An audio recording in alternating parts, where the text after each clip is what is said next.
Hey guys, so someone in the group asked what makes a good 3PL?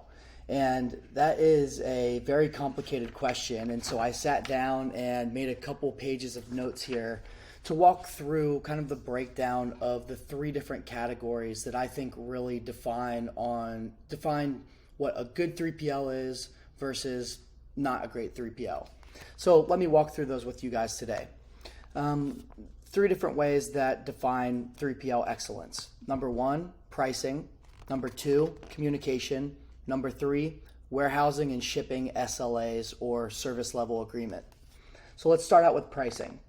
Pricing can be broken up into two main categories. So one, you have your shipping label pricing or your carrier rate pricing. So, think of this as the zone 1 to zone 8 pricing in the United States. For your carriers, think DHL e-commerce, USPS, UPS, and FedEx, based off of certain weights and dimensions across that zone 1 to zone 8. The better those rates can be, the more competitive you can be whenever you are bidding for new customers. So that is component number one, is the shipping label pricing or carrier rate pricing or whatever you want to call it. And then component number two is fulfillment services pricing. So this together is things like receiving, pick and pack, storage, kitting, returns, special project fees, your packaging. It's kind of everything else involved with that goes into fulfillment besides those shipping label fees. And then something important to note here is that storage pricing can be calculated in a variety of ways, right? So, how we calculated it was based off of the amount of pallets that the company stored with you per month, the amount of shelf space they took up per month, or the amount of bin space that they took up per month. You take up an aggregate of that, you calculate it at the end of each month or at the end of each 2 weeks, whenever you're billing for storage, and then you send that out in your invoice for your storage charges.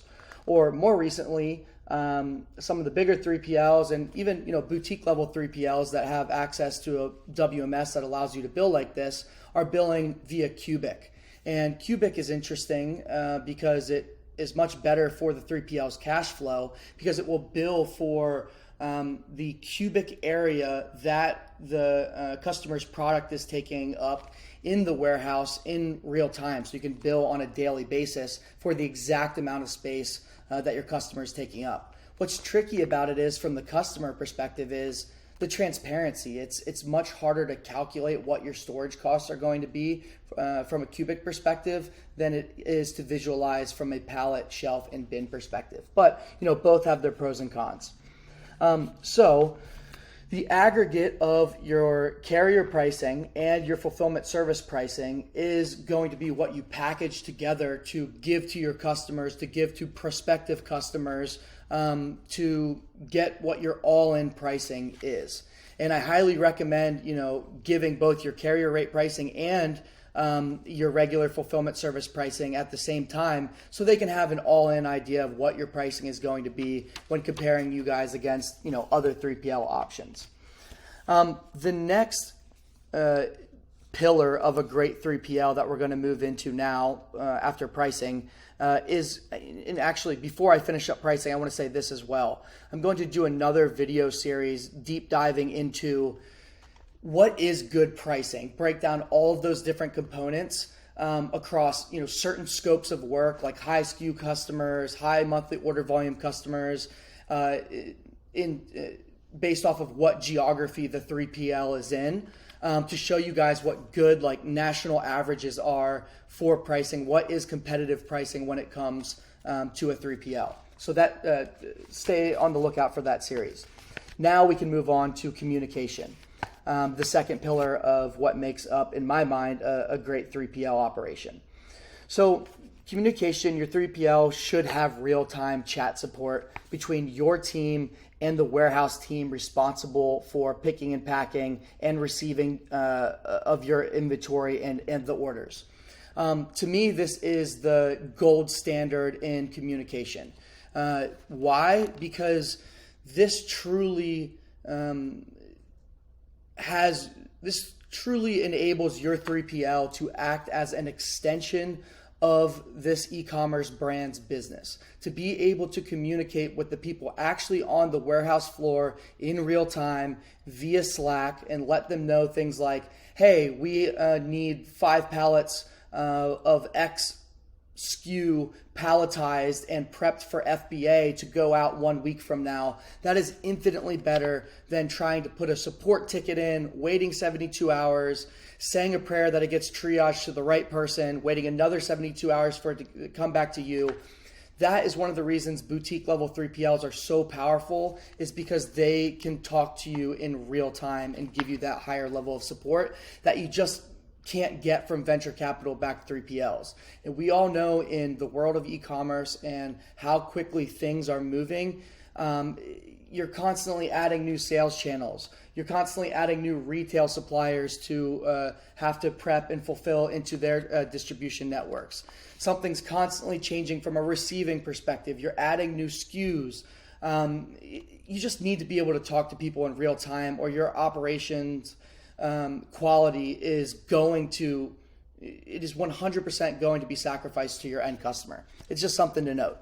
I'd say the next tier of chat support after real-time, Slack channel support with people actually on your warehouse floor would be some type of live chat support where people can come to your website and be able to type something on your website. You'll typically see this done in the form of like a Zendesk integration, where they will integrate Zendesk to the live chat bot on their website. Someone will ask a question. If the AI can't respond and give them an answer directly there, it will run triage or connect to a back-end Slack channel, which will go to a customer support team that's responsible for a multitude of accounts. Now, why this is a little bit more of a silver tier than the live chat support with people directly in the warehouse is because, typically these people running triage and running support aren't in the warehouse, right? So anytime you have support staff that isn't directly in the warehouse, that's a big red flag in my mind, because there's some problems that only can be fixed by being in the warehouse and going and checking on inventory or going and doing inventory counts. And the more you have to triage and send to different people, the longer it's going to take to get an answer back, and the more opportunity there is for something to break along that life cycle. And then the last and kind of worst tier of support is just regular email support, where you see a lot of the VC-backed 3PLs have just regular email support, right? And this is not great because for all the reasons I talked about before, I'm not going to beat a dead horse, but if you have to put in an email request and wait X amount of hours and hope that it gets pushed to the right people, it just takes way too long. And those people, from what I've seen, just rotate in and out, get moved around the company, get changed over. People outsource those support folks, overseas, where it can just lead to not being the best support experience at all. And hurdles just get thrown in there unnecessarily, which is going to make the customer experience really, really bad. So that if you are a boutique level 3PL that has gold tier support, really hammer that in as one of your differentiators from big VC backed 3PLs. And if you don't have great support, really consider changing, because communication is huge when it comes to the overall quality of your 3PL, and it can be done at scale. So now transitioning out of communication into the final pillar that I have here is warehousing and shipping SLAs. SLAs are service level agreements, and service level agreements are basically, they are what you're promising to the customer that you are going to hit the metrics, KPIs, key performance indicators that you are going to hit for them. And so how good are your SLAs, and how often are you hitting those SLAs? And then on top of that, is there teeth behind that in the contract? So if you aren't hitting those SLAs, is there some type of kickback to the customer so they can recoup on their money if you guys aren't hitting those SLAs? So some of the SLAs that I think really matter when it comes to quality of 3PL. Number one, fulfillment speed. So how fast is your order processing? How fast is your pick and pack? How fast can you pick and pack and basically print the label, pick and pack everything, stick that shipping label on, and get that out to the shipping carrier. Once it's in the shipping carrier's hands, obviously you guys can't do anything about that. But a good metric there in my mind is 24 business hours from the time the order is placed on the e-commerce channel. So for example, if it's placed on Monday at 8 a.m., by Tuesday at 8 a.m., that order should be placed and should be out to a carrier. That is, kind of best in class service right there. But even if you can just put a metric on that and promise customers within 48 hours or whatever, it's just good to define that, and the faster the better. Next is receiving. So how long does it take to accurately receive inventory into your warehouse? That includes unloading, fully counting that inventory, quality inspection, transporting that inventory into the long-term storage section and then into the pick and pack section, and then uploading that inventory counts to the warehouse management system, and then notifying the customer, hey, we're good to go. Inventory has officially been received. What can also, be put into inventory receiving is returns, right? So how fast does it take you to get a return, process it, go through everything we just talked about there, quality inspect it, let the customer know if something's messed up with it, go through the custom returns process, and then get that back into inventory online. Those two are really important. You see this again back with a lot of the VC-backed 3PLs, weeks and weeks and weeks for receiving time. And if your customer is really in a crunch during peak season and they need to get something received quickly, like this should be able to be done within a couple of days, under a week. And again, that all depends on the scope of work. If we're talking thousands of SKUs, floor-loaded containers, lots of quality inspection that needs to go on, this heavily varies. But you want your receiving to be down to a science from a timeliness perspective, but also an inventory management perspective. If you're messing up and losing counts on your customer's inventory, that is the quickest way to lead to some big losses on your customer side and on your side of the house. You don't want that to happen. Next is your pick and pack error rates. So how often is the 3PL messing up outbound orders? And what do they do if these orders are getting messed up on the outbound? Is there any type of recoup process where you're able to refund? Mistakes are inevitably going to happen, but what do you do when there is an error, and how are you refunding your customer, if at all, for those errors?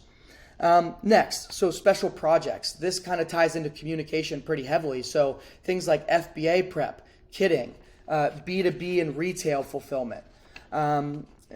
What are the speed and accuracy of these projects? And then how are you billing, right? So a lot of people don't consider stuff like that, but the bigger you get with your brand, the more one-off projects you're going to inevitably have. And you need a 3PL that is able to handle those projects, do them in a timely manner, give you really good pricing, and be able to communicate to you whenever they're done. To find a 3PL like that, it's tough to do, but when you can get a 3PL like that, they are a true extension of your business, which makes them a much higher tier 3PL to work with from an operational capacity. That's pretty much it. We'll do a deep dive into the pricing section further. Happy to talk more about the communication component. And there's, obviously more SLAs that matter as well. So if anybody wants to hear more about any one of these pillars specifically, let me know, but we will definitely be doing a deep dive on the pricing. But that is, really my perspective. The better your 3PL can be from a pricing perspective, a communication perspective, and a shipping and warehousing SLA perspective, those are the three metrics that you want to focus on to really take your 3PL from being, mid-tier to best in class. Thanks, guys.